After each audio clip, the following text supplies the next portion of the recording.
Today we have a special video as usual, okay?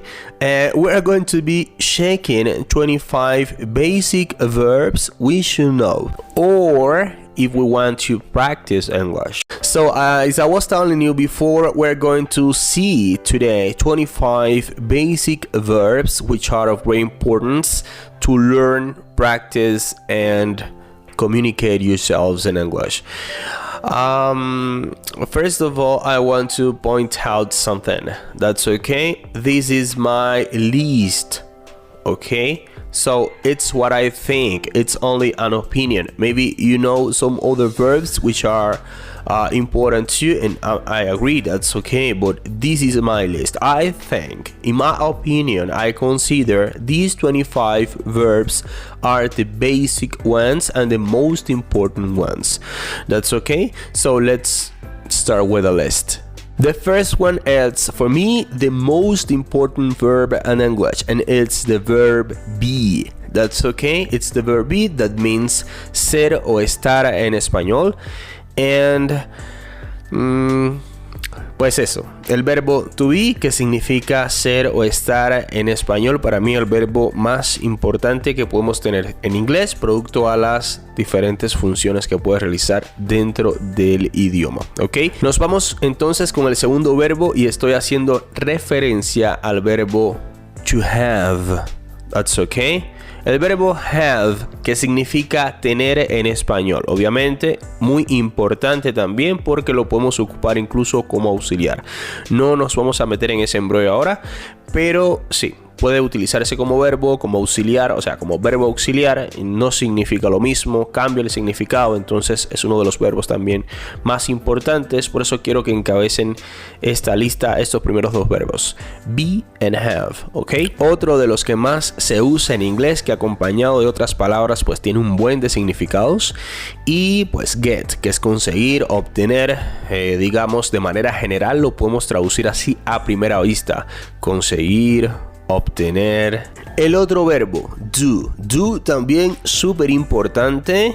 Utilizamos do como auxiliar, como verbo, en este caso como verbo porque los estamos checando como verbos. Significa hacer, ok, do, hacer. El verbo say, que significa decir, ok, say, decir. Make, que significa hacer, pero bueno, hay una pequeña diferencia acá en cuanto al uso del verbo do, el verbo make. Igual les dejo un videito por acá para que lo chequen y vean cuál es la diferencia, porque aunque los dos significan lo mismo, se usan en contextos diferentes. Entonces le pican ahí a la plequita, a la ventanita, para que chequen el vídeo y pues sepan cuál es la diferencia. El verbo go, que significa ir, that's okay, go. Know, que significa saber, conocer. Take, que significa tomar, agarrar, o sea, tomar no de beber. Me voy a tomar una cerveza, no. Tomar de agarrar, ok, tomar, agarrar, etc. El verbo see, que significa ver, ok, significa ver. Come, que significa venir.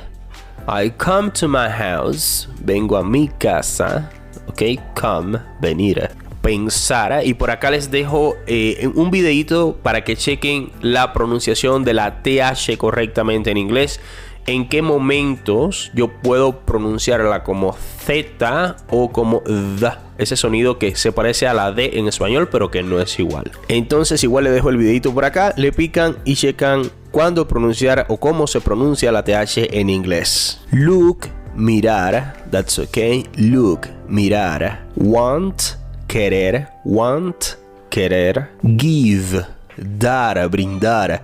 Give, de darte, ok. I give you my heart, te doy mi corazón. Use, usar, ok, usar. Find, encontrar. Tell, decir.